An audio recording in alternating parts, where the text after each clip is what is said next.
orang yang tersiksa nanti dalam kubur adalah mereka yang tidak bersih ketika dia kencing. Ini bapak-bapak ini. Dan selalu saya istilahkan kencing sopir. Itu biasa saya lihat di Makassar sopir PT-PT, kalau mau kencing, nah sempisalnya mobilnya, nah buka pintu mobilnya, tengok kiri kanan. Tak nih, berdiri dia. Masih ada 1-2 tetes, nah daktek sadap. Apa yang daktek? Yang ketawa ibu, ini urusan laki-laki. Atau ada ibu-ibu juga kencing berdiri. Banjir.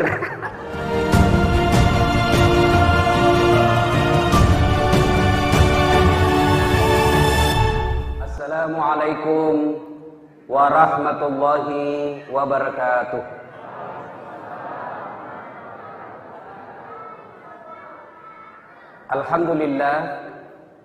Alhamdulillahi rabbil alamin. Wa bihi nasta'inu ala umurid dunya waddin. Asyhadu an la ilaha illallah wa asyhadu anna Muhammadan abduhu wa rasuluh. Allahumma salli ala Sayyidina Muhammad wa ala alihi wa sahbihi ajma'in. Amma ba'd. Faqad qala Allah subhanahu wa ta'ala fi kitabil karim wa huwa asdaqul qailin. A'udzu billahi minasyaitonir rajim. Bismillahirrahmanirrahim. Ya ayyuhalladzina amanu taqullaha haqqa tuqatih wa la tamutunna illa wa antum muslimun. Wahai orang-orang yang beriman, bertakwalah engkau kepada Allah dengan sebenar-benarnya takwa, dan janganlah kamu mati kecuali dalam keadaan beragama Islam. Wa qala idzan bismillahirrahmanirrahim. Ya ayyuhalladzina amanu dukhulu fis silmi kaffatan wa la tattabi'u khutuwatis syaitan innahu lakum aduwwum mubin. Wahai orang-orang yang beriman, masuklah engkau ke dalam Islam secara sempurna, dan janganlah engkau mengikuti langkah-langkah setan, karena sesungguhnya setan itu musuh yang nyata bagi kalian. Wa qala idzan bismillahirrahmanirrahim. Innallaha wa malaikatahu yusalluna 'alan nabi. Ya ayyuhalladzina amanu sallu 'alaihi wa sallimu taslima. Sesungguhnya Allah dan para malaikatnya bersalawat kepada Rasulullah Muhammad sallallahu alaihi wasallam, maka wahai orang-orang yang beriman, bersalawatlah kalian kepada Rasulullah dengan sebaik-baik salawat. Shadaqallahul adzim. Maha benar Allah dengan segala firman-Nya.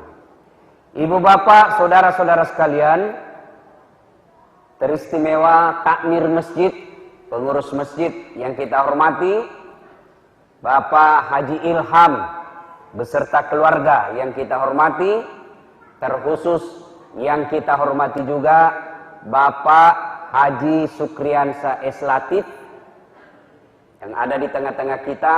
Beliau salah satu komisaris PT Pupuk Indonesia yang insya Allah dimuliakan dan dirahmati oleh Allah Subhanahu wa Ta'ala. Salah satu dari 6 rukun iman mewajibkan kepada kita untuk percaya kepada akhirat. Artinya, tidak sempurna iman seorang Islam apabila dia tidak percaya kepada akhirat. Bahkan, kalau kita ingin mengetahui tingkat keimanan seseorang, maka lihatlah sejauh mana dia percaya kepada akhirat. Artinya, semakin tinggi kepercayaannya kepada akhirat, maka semakin tebal keimanannya kepada Allah. Sebaliknya, semakin tipis dan tidak percaya kepada akhirat, maka dia pun tipis keimanannya kepada Allah Subhanahu wa Ta'ala. Nah, Bapak, ketika kita berbicara tentang akhirat, biasa ada yang tanya sama saya, Ustadz, apakah itu kalau ada orang meninggal, sudah otomatis sampai ke akhirat? Ya kok engkau tomate, langsung ditamak ke akhirat. Misalnya almarhumah ini, apakah ketika sudah meninggal, otomatis sumpah sampai ke akhirat? Jawabannya belum. Untuk sampai ke akhirat itu ada pintu-pintu yang harus kita lalui. Untuk sampai ke akhirat itu ada tangga-tangga yang kita harus lewati. Tangga-tangga apa saja yang kita harus lewati untuk sampai ke akhirat? Pertanyaan inilah yang coba kita jawab pada taklim takziah kita kali ini. Tangga-tangga menuju akhirat. Ibu bapak, saudara-saudara sekalian yang saya hormati. Setidaknya untuk sampai ke akhirat itu ada 4 proses yang harus kita lewati. Berapa ibu? Berapa? Coba kita bandingkan mana lebih besar suaranya ibu-ibu dengan bapak-bapak. Berapa ibu? Tahu besarnya suaranya ibu. Berapa pak? Besar juga, Masya Allah. 4. Ini oleh-oleh pulang pengajian. Oleh-oleh pulang pengajian. Kadangkala ada orang pulang pengajian tidak ada oleh-olehnya. Kecuali apa? Dos-dos. Kecil. Apa isinya? 1 jalan kote, 1 air. Belum sampai di rumahnya habis nih. Bahkan pulang pengajian tidak ada dia tahu. Ada pulang pengajian majelis taklim ibu-ibu ditanya, bagaimana pengajiannya? Oh, bagus. Bagaimana ceramahnya? Hebat memang itu Ustaz. Jago. Apa anda bilang? Kulupa nih. Bahkan sepanjang pengajian mau WhatsApp saja kerjanya. Nah, ini ibu-ibu di belakang ini. Ustaz sudah ceramah masih juga pegang HP. Itu teman setan itu. Enggak tahu, saya serius ini. Ada juga kita sudah ceramah dia juga masih gesek-gesek. Katanya mau dengar ceramah, WhatsApp saja nak urus. Simpan dulu ceramah, simpan dulu itu HP tak, simpan dulu. Bu, ibu, simpan dulu. Yang berWhatsApp, bermedsos selama Ustadz ceramah kita doakan suaminya kawin lagi. Simpan dulu Pak Le. Udah ngerti dulu ceramah. Ada juga itu pura-pura foto. Padahal namatinya lihat kok HP baru. Saya itu kalau ceramah nak dipoto kan tidak kusuka. Berhentikan dulu. Kalau tiba-tiba saya ceramah langsung foto, saya berhenti dulu. Ibu bapak, saudara-saudara sekalian yang saya hormati. Mari kita bahas tentang tangga atau pintu untuk sampai ke akhirat. Pintu pertama kalau kita mau sampai akhirat harus kita lewati apa? Sakaratul maut. Itu dulu yang harus kita lewati. Apa itu sakaratul maut? Orang Bugis bilang ipamadan. Ya? Bagaimana orang menghadapi sakaratul maut? Kondisinya ketika sakaratul maut tergantung amalnya. Kalau ada orang Islam, agamanya selama dia hidup tingkah lakunya Islami, pembawaannya Islami, kelakuan-kelakuan bertetangganya juga Islami, pola hidupnya diatur agama Islam, tunduk kepada ajaran-ajaran agama Islam, insya Allah sakaratul maut dan mati dalam keadaan Islam. Sebaliknya, kalau ada orang agamanya Islam, tingkah lakunya panrasu-rasu, perbuatannya tidak Islami, pola hidupnya jauh dari Islam, maka matinya nanti tidak dalam keadaan Islam.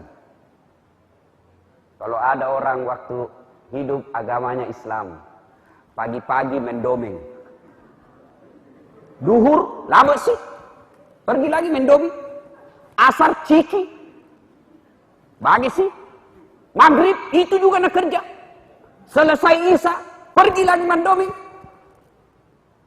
Ini nanti kalau mau mati kasih pegang domeng, enak nih matinya itu.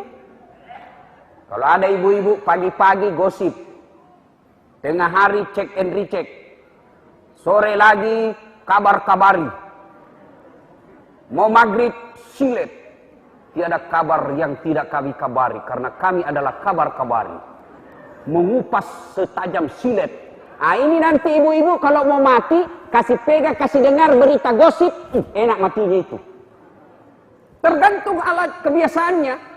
Ketika ada orang waktu hidup, dia baik agamanya, betul-betul Islami pola tingkah lakunya, insya Allah sakaratul mautnya aman.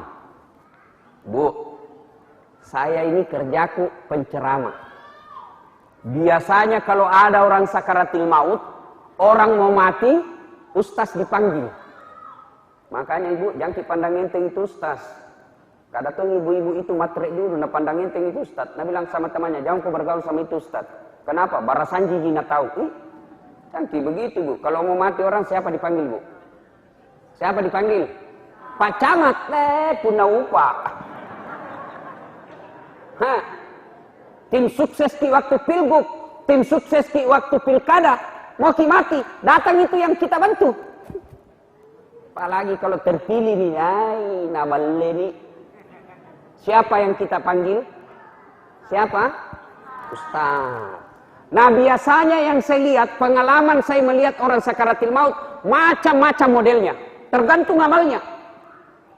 Ada pernah kejadian di rumah sakit Wahidin Sudiro Husodo Makassar. Sudah lebih 1 minggu sakaratil maut, tidak mati-mati. Ingat, kalau ada orang lama sakaratil maut, lama itu disiksa. Mati tidak, hidup tidak.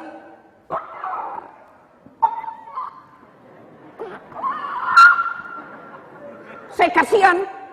Saya datangi itu ibu. Saya bisik telinganya. Bu, ikut Ki. Saya bacakan Ki Yasin. Saya bisik. Bismillahirrahmanirrahim.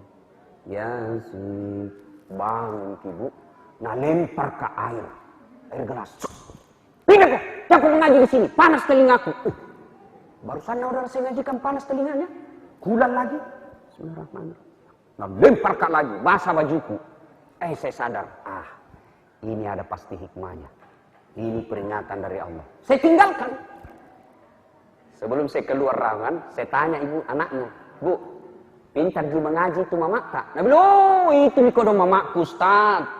Mama ajiku tidak nak tahu mengaji. Haji tidak nak tahu mengaji. Ini minikana haji kajili-jili. Banyak ini begini. Haji tidak tahu ngaji. Kenapa dia pergi tanah suci? Bukan karena mau memperbaiki agamanya, tapi apa? Status sosial. Kenapa kita pergi haji? Tersinggung Ustaz. Kalau ada pengantin di belakang kita duduk. Bagian cuci piring.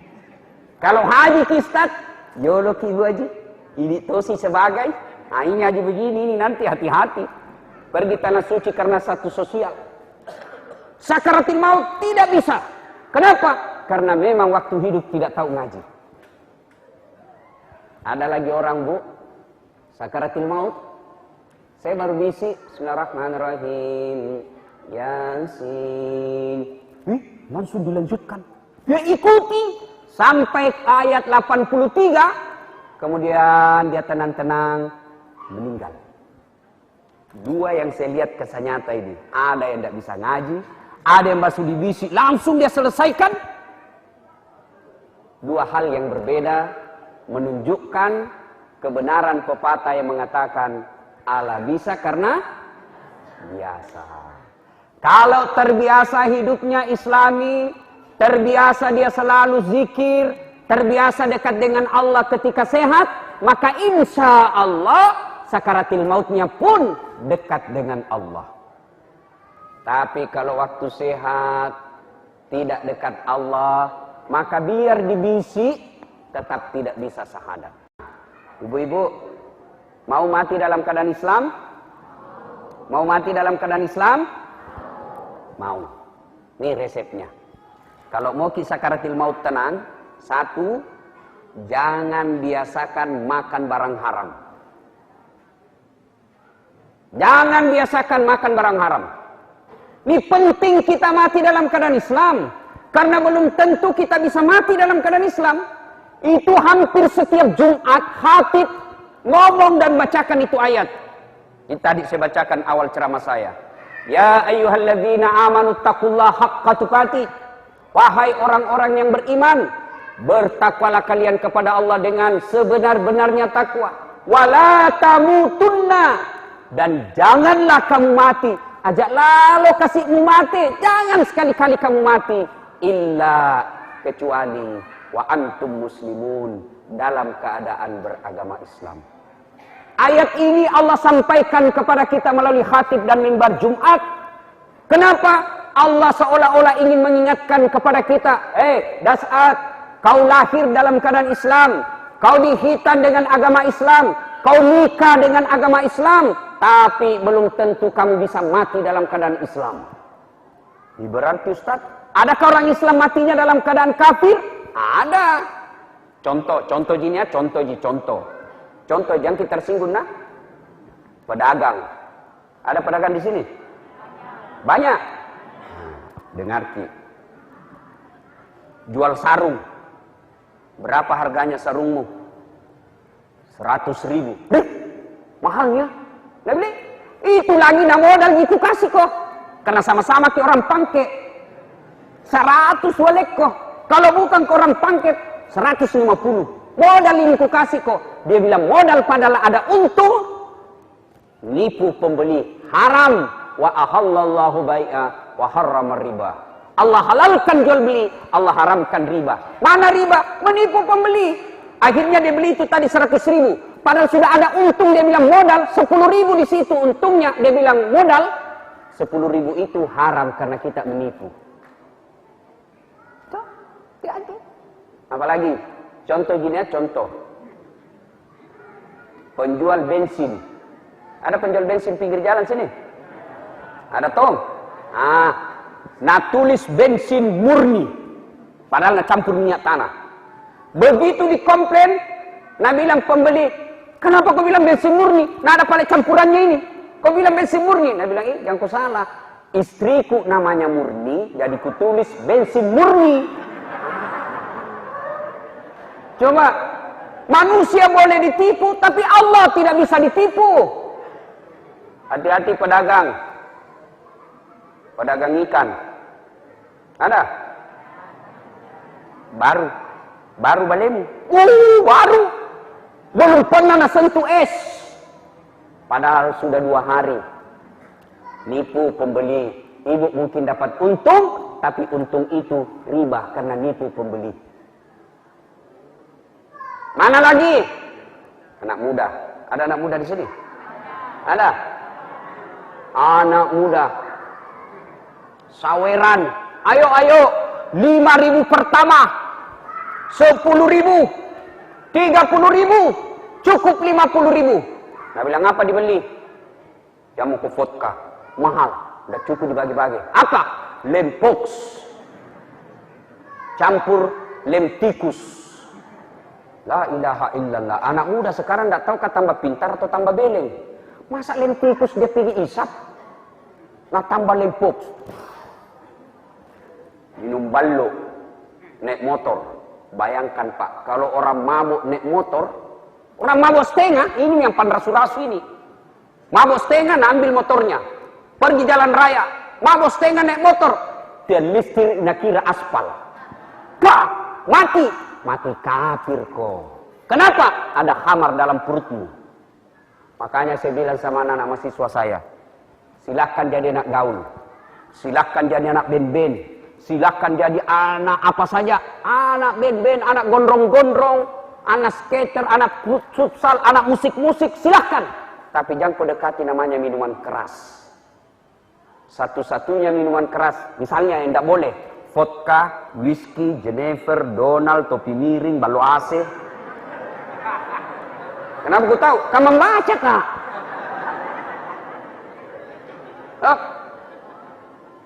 Tidak boleh. Dulu waktu ku sekolah dan kuliah, kan anak-anak sekarang nanti dibilang modern kalau pintar mabuk. Kampungan nenek, cemen lu men. Masa baru 1 botol teler mako? Itu teman-teman tak jagona sampai masuk di got. Dongo. Yang masuk di got nak bilang jago.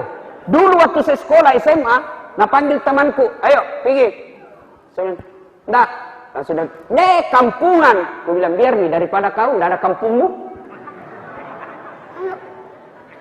Mabuk.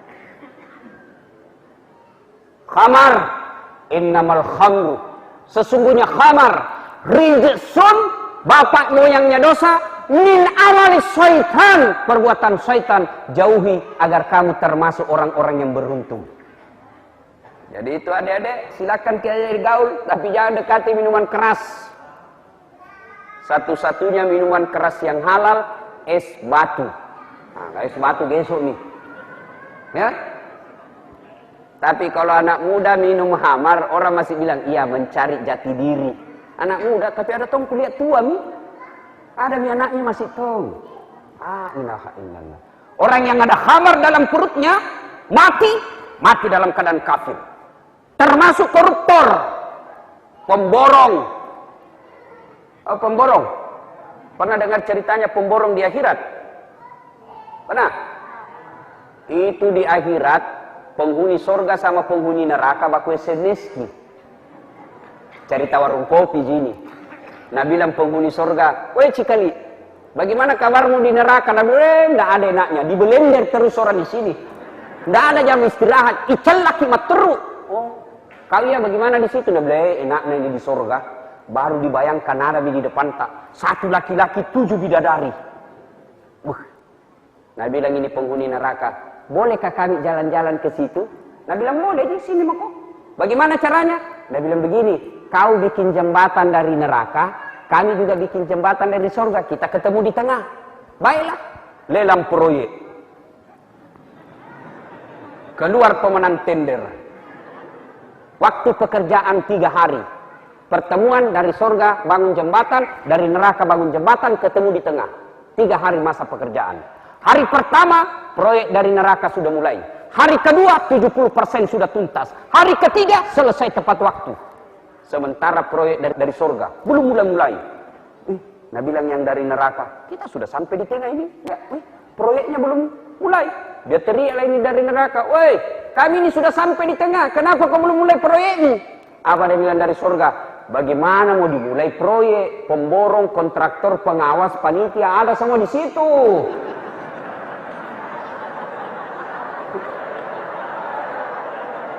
Di sini kasihan penghafal Quran, tidak tahu kalkulator, selalu salah hitung, tidak tahu sendeng. Bapak saudara-saudara sekalian, siapa lagi yang bisa mati dalam keadaan kafir dan tidak dijamin keislamannya? Jangan marah, jangan marah. Oknum penegak hukum. Ada anak sekolah buru-buru pergi sekolah, nah, balap motornya. Tiba-tiba dia langgar rambu lalu lintas. Ditangkap. Kenapa kau langgar itu? Kau tidak lihat rambu-rambu? Saya lihat, Pak. Kenapa kau langgar? Saya tidak lihat, Ki. Bayar kau. Bayar, dia bilang, berapa? Limpu. 50, dia bilang, deko don. 30 jiwaku, Pak. Kau sudah tidak ada uangmu, melanggar lagi. Sudah, Mi. Mari itu 20. Ambil kau 10.000. 20.000 hasil sogok. Dia pergi makan coto.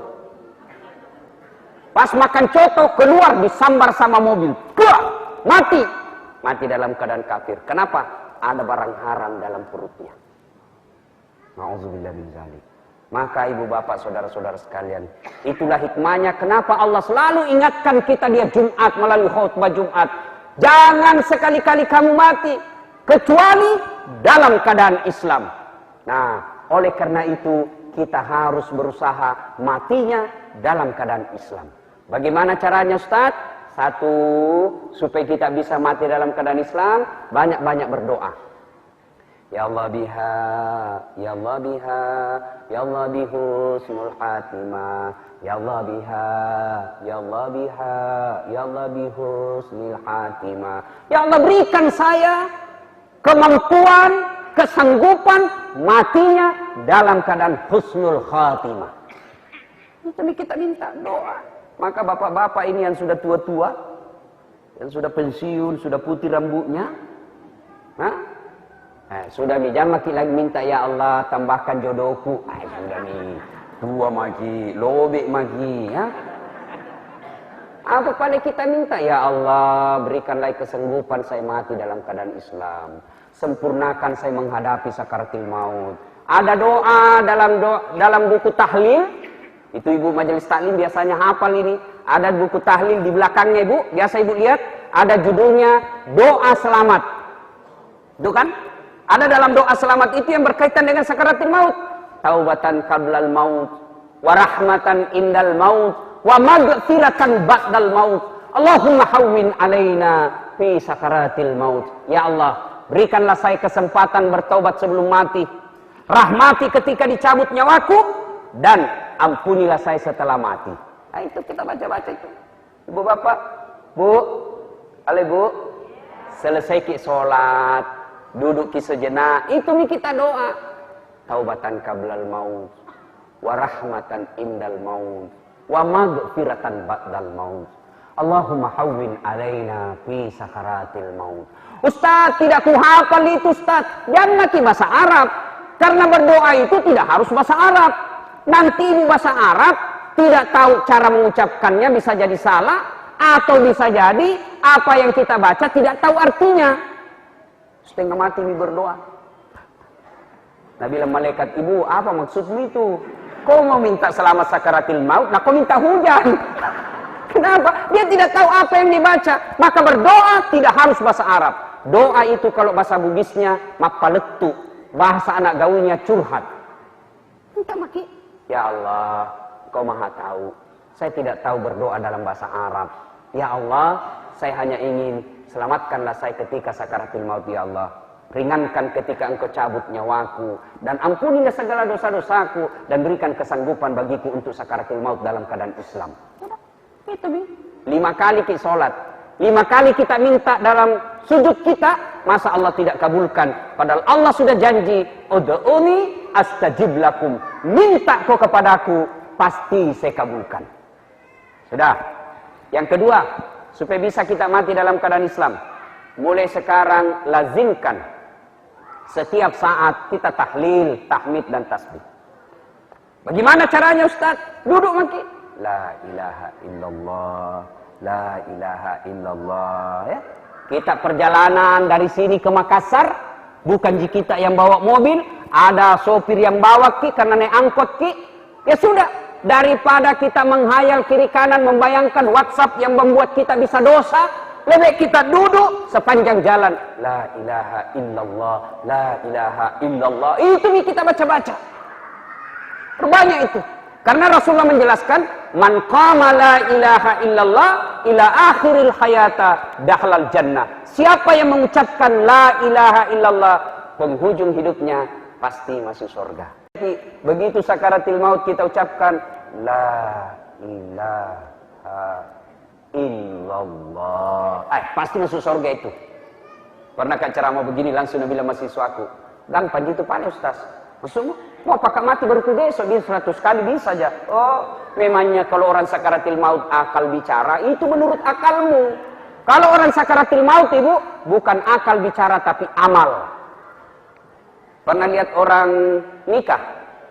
Pernah lihat orang dikasih nikah? Banyaknya itu tidak tahu syahadat. Nah mudah siap dinikahkan, siap. Syahadat kok? As-sadu. As-sadu. Ulangi. As-sadu. As-sadu. Ulangi. Tidak banyak yang tidak bisa syahadat. Itu baru menikah, apalagi sakaratul maut. Maka ibu-ibu, bapak-bapak, sambil duduk-duduk tidak ada kegiatan, ayo kita ucapkan la ilaha illallah, la ilaha illallah. Itu kita lazimkan. Yang kita cuma bilang la ilaha, la ilaha. Itu tidak boleh itu. Ada biasa itu waktu kita kecil, ada papa la ilaha, la ilaha. Itu salah itu. La ilaha, tiada Tuhan. Tiba-tiba mati, mati kaki, la ilaha, tidak ada Tuhan. Ya? Sempurnakan la ilaha illallah, tiada Tuhan kecuali Allah. Nah, ini ada sopir bilang sama saya, sopir Panther dari Makassar ke Pindrang. Saya bilang, Ustaz, lebih banyak nanti sopir Panther masuk surga daripada Ustaz. Ini sambaran Anda bilang ini. Karena aku bilang begitu, dia bilang, itu Ustaz bikin lupa Tuhan, sopir ingat Tuhan. Maksudnya apa? Dia beda kalau hari Jumat Ustaz. Itu khotbah, banyaknya orang tidur gara-gara itu Ustaz. Khotbah itu Ustaz, tidur orang di belakang, lupa Tuhan. Tapi coba beda sopir Panther Ustaz. Nah ingat semua Tuhan, begitu ku tancap 150 km per jam, sadak ngasih di atas Ustaz. La ilaha illallah, la ilaha illallah.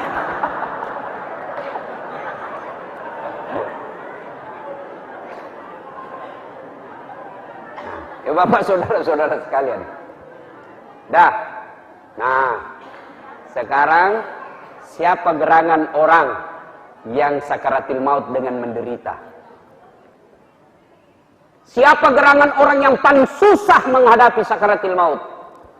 Mereka yang durhaka kepada kedua orang tuanya. Kalau ada orang durhaka sama orang tua, jangan harap bisa sakaratil maut dengan tenang. Pernah dengar kisahnya Sa'labah, Alqamah. Alqamah ini bagus sekali agamanya, tapi ujung hidupnya tidak bisa syahadat. Gara-gara apa? Pernah menyakiti hati ibunya.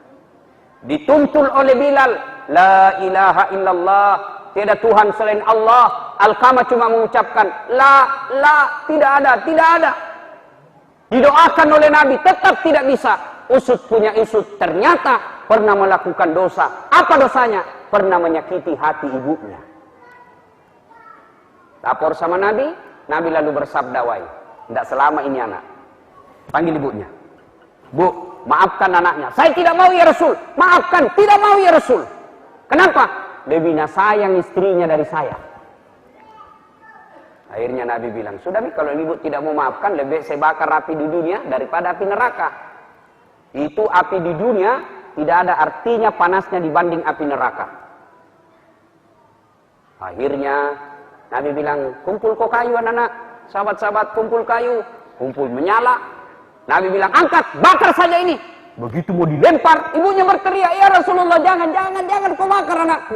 Memang dia kurang ajar, nakal, pernah sakiti perasaanku. Tapi perasaan itu tidak ada bandingnya ketimbang penderitaanku hamil dan melahirkan dia.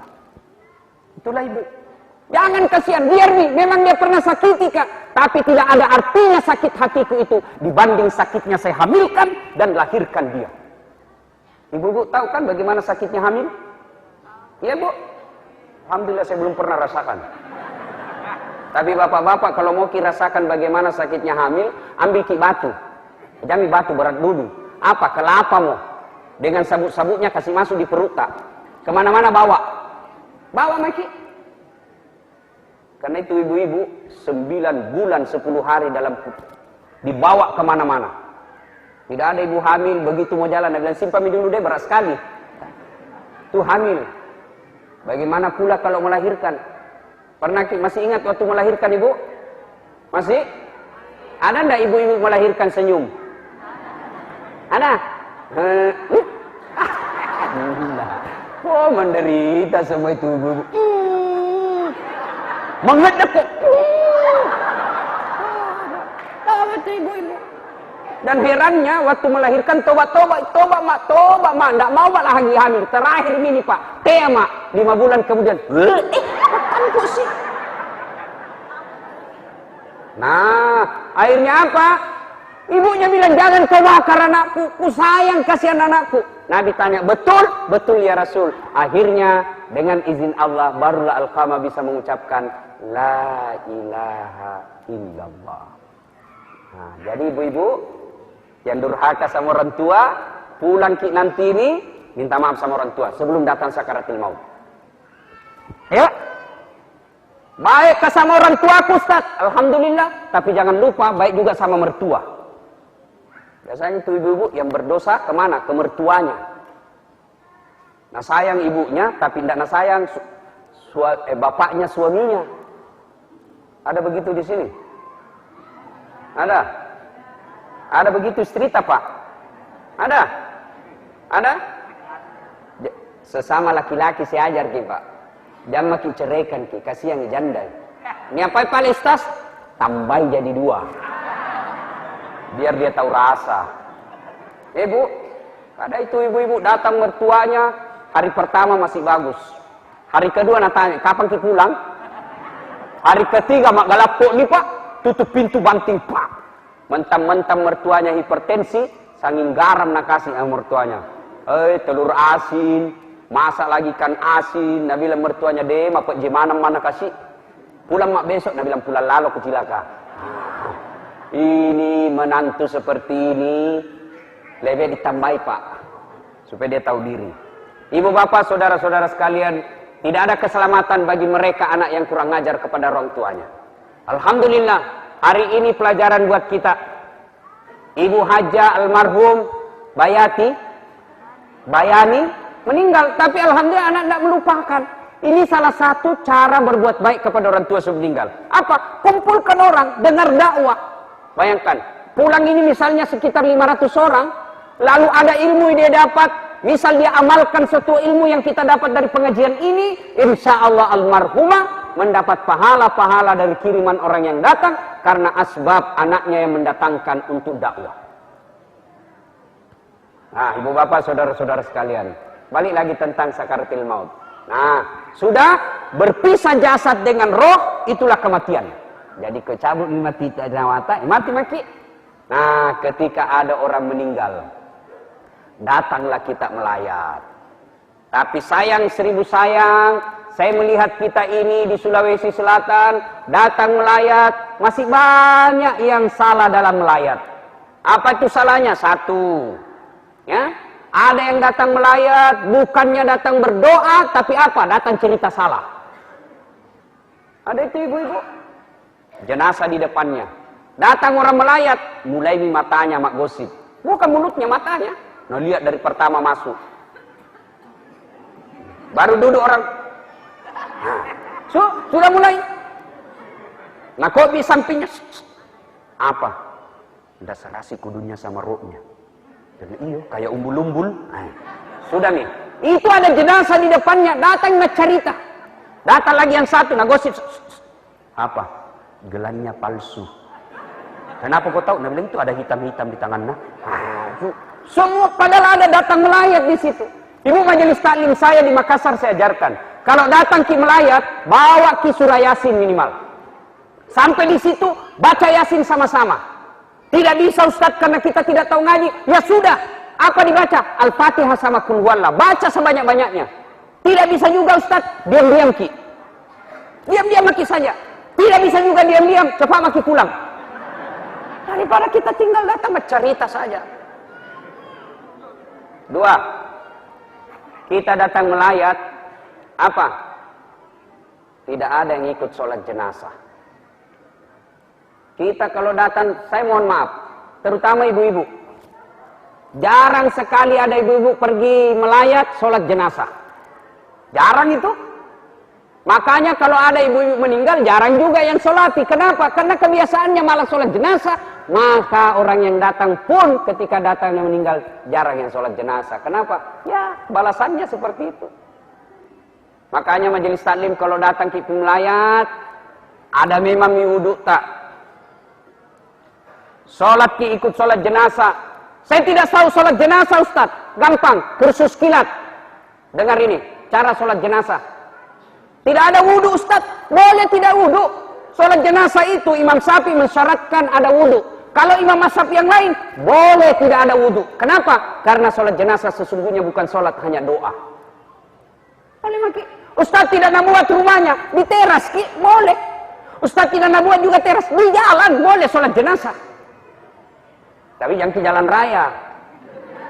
Langsung jalan depan rumahnya. Pakai sepatu, boleh. Silakan kalau mau pakai sepatu. Sudah itu, menghadap kiblat. Sudah itu, jangkit di depannya jenazah, di belakangnya ki. Sudah nih, takbir pertama, niat dulu. Niat, apa niatnya? Nah, boleh diucapkan, boleh juga tidak. Bila maki saja, kalau tidak dihafal, bila maki saja dalam hati kita, Tuhan, sholat jenazah kayak ini. Allahu Akbar. Sudah, boleh. Sudah takbir pertama, Allahu Akbar. Baca Al-Fatihah. Takbir kedua, Allahu Akbar.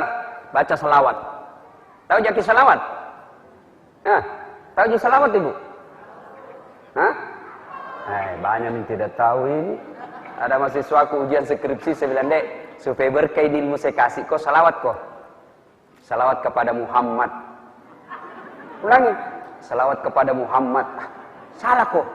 Dan sudah bilang, yang mana pala itu Ustaz? Allahumma salli ala Sayyidina Muhammad wa ala ali Sayyidina Muhammad. Langsung bilang, oh diganti nih Pak. Bukan diganti, kok yang beleng. Ada salawat diganti, wali kota kapan? Allahumma salli ala Sayyidina Muhammad wa ala ali Sayyidina Muhammad. Kama sallaita ala Ibrahim wa ala ali Ibrahim wa barik ala Muhammad wa ala ali Muhammad. Kama barakta ala Ibrahim wa ala ali Ibrahim fil alamin innaka Hamidum Majid. Allahu Akbar. Doakan orang yang meninggal minimal Allahumma ghfir laha. Ya Allah, ampuni dosa dia, atau Allahumma ghfir lahu, ampuni dosa dia. Yang keempat, boleh ala takbir lagi, Allahu Akbar, boleh berdoa lagi, boleh langsung salam. Selesai. Yang penting takbir 4 kali, jangan ruku. Ingat, takbir 4 kali, jangan ruku. Kalau ruku, malu sendiri gitu. Seperti Abu Nawas cerita, wallahu alam benar atau tidak. Sok tahu, takbir pertama imam, Allahu Akbar, takbir tongnya Abu Nawas, Allahu Akbar. Takbir kedua imam, Allahu Akbar, ruku Abu Nawas. Kenapa saja ruku ini? Takbir ketiga, Allahu Akbar, Nabi bilang Abu Nawas, tak kalah dia sekalian mak sujud. Selesai sholat ditanya, Abu Nawas, kenapa kau ruku sujud? Tidak ada ruku, ini orang sholat. Nabi bilang, ini orang banyak sekali dosanya. Tidak diampuni bedek kalau tidak ruku, Ki. Supaya habis semua sekalian mak sujud. Ini jawaban orang kepepet, ya. Ustaz, tidak ada bacaan ku hafal, Ustaz. Mana Fatihah tidak ku hafal tong. Bagaimana caranya? Ikut saja sama imam. Ikut saja sama imam. Bacanya imam wakili. Nah, sudah. Sholat jenazah. Sudah itu, apalagi dimandikan, diantar. Sudah dimandikan, dikafani, disolati, diantar. Ini lagi yang banyak perlu kita luruskan di Sulawesi Selatan, terutama di Makassar. Orang antar jenazah itu di Makassar pemalak-malak. Biasa orang antar jenazah, kaget itu orang dari Jawa. Apa itu? Kira supporter PSM, ternyata orang antar jenazah. Coba lihat orang antar jenazah. Naik motor, bonceng 3, di depan itu gondrong. Nah buka bajunya, baru nak kipas. Orang mati. Wah, minggir kok. La ilaha illallah. Mau minat corek mobilnya orang, nah lempar. La ilaha. Kalau ngantar jenazah begini caranya, siapa yang mau doakan kita? Saya kalau pergi ngajar ke kampus Unhas, tiba-tiba ada orang diantar jenazahnya. Orang meninggal, bagus caranya ngantar jenazah. Biasa saya pinggir-pinggirkan mobil, bacakan Fatihah yang mengantar. Bacakan Fatihah jenazah yang diantar. Kalau dia bikin takut-takut, tidak ku doakan. Makanya kalau ada jenazah mau diantar, keluarga, pidato dulu. Sampaikan kepada pengantar. Saudara-saudara sekalian, terima kasih atas duka yang Anda sampaikan semua. Terutama adik-adik remaja, anak muda yang naik motor. Tolong kasihan, jangan menambah duka kami dengan hura-hura di jalan. Kami dalam berduka, jangan lagi mempermalukan dan menghina kami. Menambah duka kami dengan mengganggu pengguna jalan. Jangan mati buru-buru. Tak usah buru-buru. Kenapa mau buru-buru? Liangnya sudah siap. Jenazahnya juga tinggal dikasih masuk. Untuk apa lagi buru-buru? Ada lagi yang bilang, kalau terlambat Ustaz, disiksa orang mati. Bisa itu kita yang kasih terlambat orang mati disiksa. Ayo, tak usah buru-buru. Kangantar jenazah, lebih kita tahlil. La ilaha illallah, la ilaha illallah. Itu di Makassar saya lihat. Itu ada 3 orang rewa di jalan raya. Pertama, pengantar jenazah. Oh ini kalau pinggir. Yang kedua, supporter PSM. Wah rewa juga ini. Apalagi kalau dikalah, minggir memang lagi. Yang ketiga paling rewa, pemadam kebakaran. Kalau pemadam kebakaran, biar supporter PSM mundur tongi. Ya mau ke situ, tabrak gratis kok. Nah, sudah. Ini lagi yang perlu diluruskan. Sampailah kita di area pemakaman. Berapa banyak orang sampai di area pemakaman bikin dosa. Kenapa? Dia injak-injak kubur. Sampai di area pemakaman, maka kita disunnahkan mengucapkan Assalamualaikum ya ahlal kubur. Semoga keselamatan bagi kalian semua, wahai penghuni kubur. Bagaimana kalau padat kuburan Ustaz? Jangan lagi masuk. Ini biasa banyak orang mengantar jenazah sampai di area pemakaman, nah injak-injak kuburnya itu. Tidak boleh. Ada yang sampai duduk-duduk di atas kubur sambil merokok. Sudah? Sampai di area pemakaman. Kasih turunlah jenazah. Turun jenazah, dimakamkan. Sudah dimakamkan, selesai. Tiba-tiba ada yang bilang, mana air? Bunga. Mana cucunya? Sirangi cepat nenekmu nak. Sirangi nenekmu. Cucu durhaka nak siram neneknya. Boleh kita siram kuburan dengan catatan jangan ada niat-niat salah. Ada pernah saya tanya, kenapa disiram ini kubur? Nah bilang anu Ustaz, supaya dingin kuburnya orang mati. Kalau betul itu air kasih dingin kuburnya orang meninggal, maka sekali pasangi PDAM di situ. Buka terus.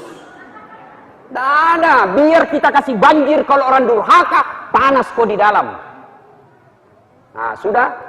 Kembali pengantar, masuklah kita di proses kedua. Tadi sakaratul maut pertama, yang kedua alam kubur. Di alam kubur banyak yang salah paham. Dia bilang, Ustaz, di kubur bede orang tidak disiksai.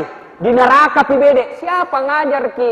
Neraka itu bisa, kubur itu bisa jadi pemanasannya surga, juga bisa jadi pemanasannya neraka, tergantung siapa yang di dalam. Kalau orang baik agamanya, maka dia ditidurkan seperti tidurnya pengantin baru. Kalau orang jahat, maka diberikan memang pemanasannya neraka. Ilustrasi, contoh sederhana, tapi tentu jauh dari ini. Yang sebenarnya hanya sebagai penggambaran saja. Pernah ki jalan kaki di jalan raya panas. Tiba-tiba mau ki masuk di masjid ini, yang penuh dengan AC, dingin, belum pakai masuk di dalam, baru dibuka pintu, langsung enak dirasa, wih, namanya dingin. Padahal belum masuk di dalam. Sebaliknya, kita lagi masak. Tiba-tiba itu api, besar apinya, kita dekat, pasti apinya sudah napanasi muka tak. Kurang lebih seperti itulah gambaran di kubur nanti. Kalau orang baik, hawa-hawana surga sudah senter dia. Orang jahat, hawa-hawanya neraka sudah bakar dia. Cuma ada pernah ini cerita, wallahu alam benar atau tidak. Cerita ini, penjual gogos. Tahu gogos? Tahu gogos? Pulang ceramah, langsung dia bilang sama istrinya, Bu, besok-besok kalau mati kak, jangan kau bungkus kak kain kapan nah. Kenapa? Banyak pertanyaan, jenazah kain kapan, nah tanya ke malaikat. Jadi apa? Bungkus mak saja daun pisang, supaya dikira kak gogos, tidak ditanya mak.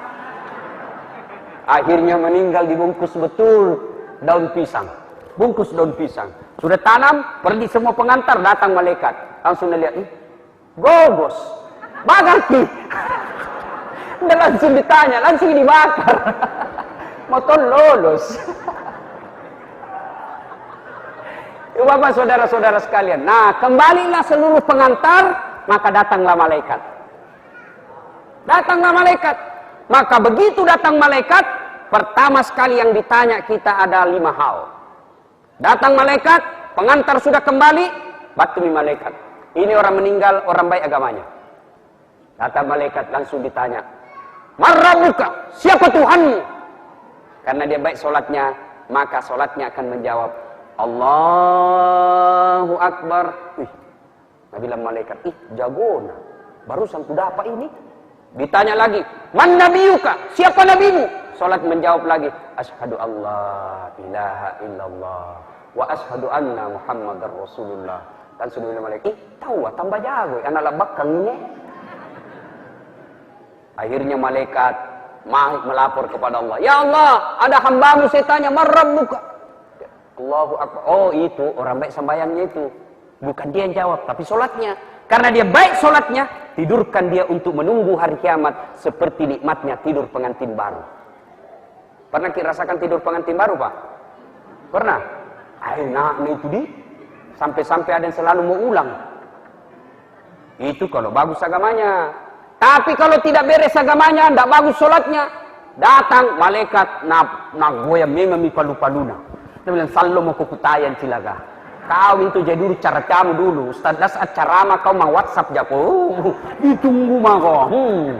Begitu datang ditanya, Marrabuka, siapa Tuhanmu? Tak bangkai langsung dia bilang, tunggu dulu orang baru datang. Mana malaikat erotoni nageaki. Ini karena ibu-ibu patukan gea ini. Ditanya lagi, Man nabiyuka, Marrabuka, siapa Tuhanmu? Langsung dia bilang, ketuhanan yang Maha Esa. Langsung dipatap pasak. Nah ibu bapak saudara-saudara sekalian, alam kubur bisa jadi pemanasannya surga, juga bisa jadi pemanasannya neraka. Yang tersiksa di alam kubur minimal ada 2. Satu, mereka yang tidak beres sholatnya. Mereka yang tidak bagus sholatnya. Ibu-ibu, sebagai ilustrasi gambaran sederhana. Pernah rasakan mati lampu? Pernah? Kalau saya bukan pernah, sering. Bagaimana itu Bu? Kira-kira kalau mati lampu di rumah, tiba-tiba ada ular masuk di rumah tak? Ular sanca. Yang kalau nagigit beberapa menit tidak dapat pertolongan, mati orang. keracunan. Bagaimana kalau mati lampu ada ular masuk di rumah tak? Panik, ya toh? Ketakutan. Padahal itu mati lampunya paling 1 jam. Padahal itu rumah tak masih lebar. Padahal itu rumah ada ular, kita masih bisa masuk, lompat ke pintu. Masih bisa kita teriak, orang bilang, ular, ular, tolong. Masih bisa kita ambil HP senter itu. Kita sudah panik. Tapi nanti kalau kita dikubur, diikat kain kafan, ditindis tanah, mati lampunya bukan 1 tahun, mati lampunya selama-lamanya. Lalu datanglah utusan Allah dari neraka. Dan berkatalah orang meninggal ini, man anta, siapa kamu? Sayalah solatmu yang kau abaikan ketika kau hidup di dunia. Bentuknya dalam keadaan ular, ekornya cuma 1, tapi kepalanya tidak bisa dihitung. Apa tugasnya? Melilit dan mematuk sang jenazah sampai hari kiamat. Makanya orang yang tidak beres solatnya, dikubur tidak bakal kau dapat keselamatan. Yang kedua, orang yang tersiksa nanti dalam kubur adalah mereka yang tidak bersih ketika dia kencing. Ini bapak-bapak ini. Dan selalu saya istilahkan kencing sopir. Itu biasa saya lihat di Makassar sopir PT-PT. Kalau mau kencing, nah sempit misalnya mobilnya. Nah buka pintu mobilnya, tengok kiri kanan. Tak nih, berdiri ji. Masih ada 1-2 tetes, nah daktek saja. Apa yang daktek ji? Yang ketawa ibu, ini urusan laki-laki. Atau ada ibu-ibu juga kencing berdiri. Banjir. Bapak-bapak, itu suatu ketika Nabi tanya, siapa yang tahu siapa kubur ini? Si fulan ya Rasul. Nabi jelaskan, andai kau diberi pendengaran seperti telingaku, maka kau akan dengar betapa disiksaannya ini orang dikubur. Apa dia tidak sholat ya Rasul? Tidak sholat. Apa dia tidak puasa ya Rasul? Dia puasa. Amalnya bagus. Apa sebabnya? Karena dia tidak bersih ketika dia kencing. Jadi kalau bapak kencing, perjalanan singgaki, tidak ada air, Fikih mengajarkan ambil daun 3 lembar, 3 lembar daun. Caranya bagaimana Ustaz? Ambil daun pertama, gosok ke bawah. Ambil lagi daun ke tokus kasar. Ambil daun ketiga. Jangan begini. Tambah kotor kalau bapak kasih begini. Dengan catatan periksa baik-baik dulu itu daun. Siapa tahu ada cambulu-buluna.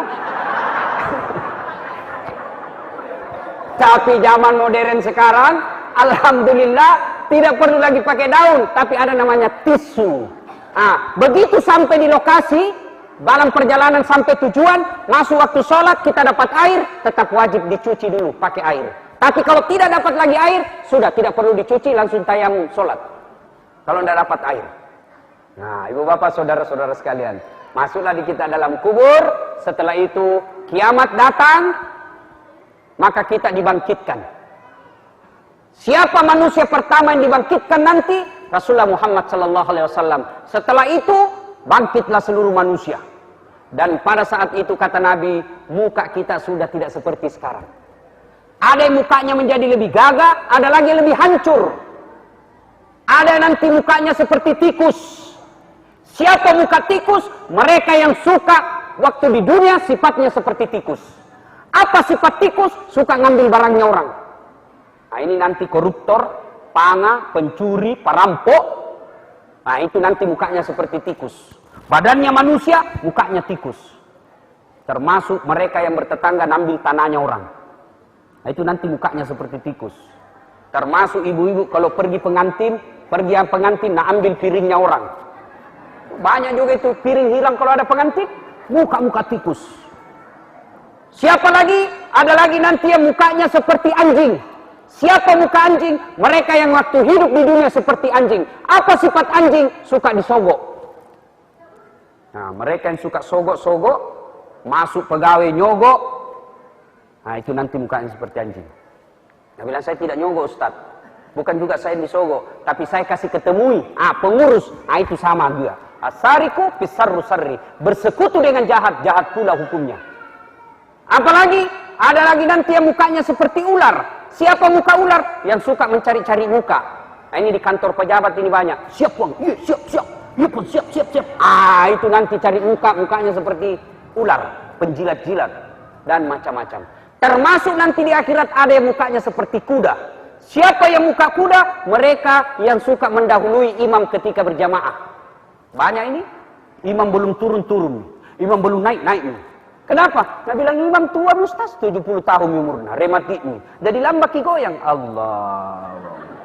Sami Allah. Ini anak mula. Wah. Kenapa? Lobek Ustaz, kita full cas. Nggak boleh. Macam-macam. Dan pada saat itu seluruh manusia dikumpul. Allah siapkan untuk menunggu ketika kita mau dipanggil di antri satu demi satu diadili. Bayangkan ibu bapak, pernah bayar listrik ngantri? Atau bayar air ngantri? Padahal ngantrinya masih dalam gedung, masih ada AC-nya, masih loketnya beberapa. Ngantri kita, biasa kita marah kalau ada yang lambung ki. Biasa kita menunggu 1 jam sampai jengkel. Di padang mahsyar nanti, 1 loket. 1 loket. Berapa manusia yang ngantri dari Adam sampai kiamat dunia? Dari Adam sampai kiamat, berapa triliun manusia? Maka dipanggillah kita satu demi satu. Siapa dulu dipanggil Ustaz? Mereka yang duluan mati? Tidak. Siapa dulu Ustaz? Umatnya Nabi Muhammad dulu, tapi itu pun umat Islam berapa jumlahnya? Siapa dulu yang dipanggil umat Islam? Mereka nenek yang duluan mati? Tidak. Siapa? Nama-nama Islam dulu. Abdurrahman, Abdul Jabbar, Siti Fatimah, Aisyah, Das'at Latif. Itu dulu dipanggil.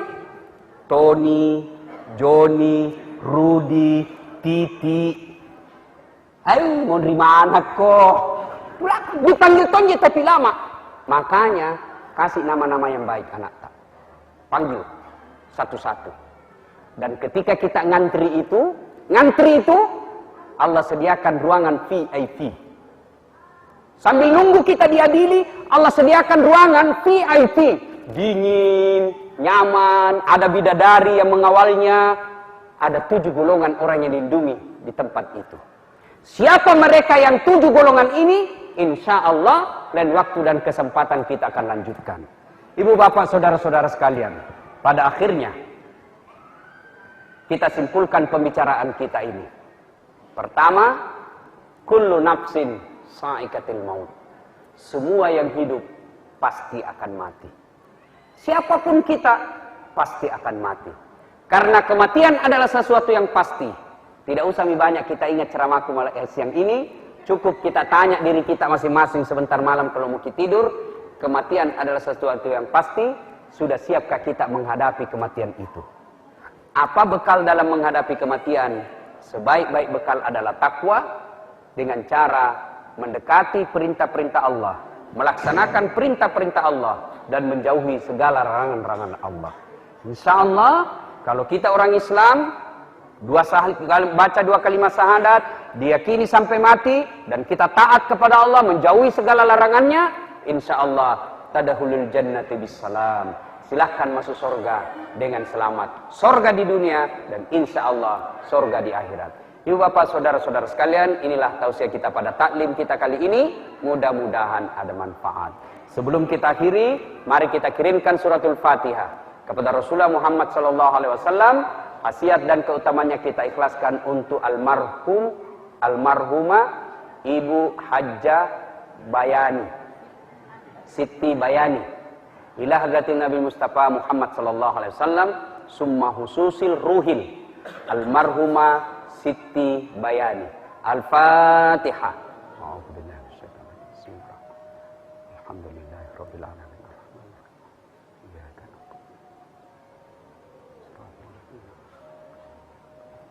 Amin. Terima kasih, lebih dan kurangnya mohon dimaafkan. Nun wal kalam ya masrun. Billahi fi sabilil haq. Assalamualaikum warahmatullahi wabarakatuh.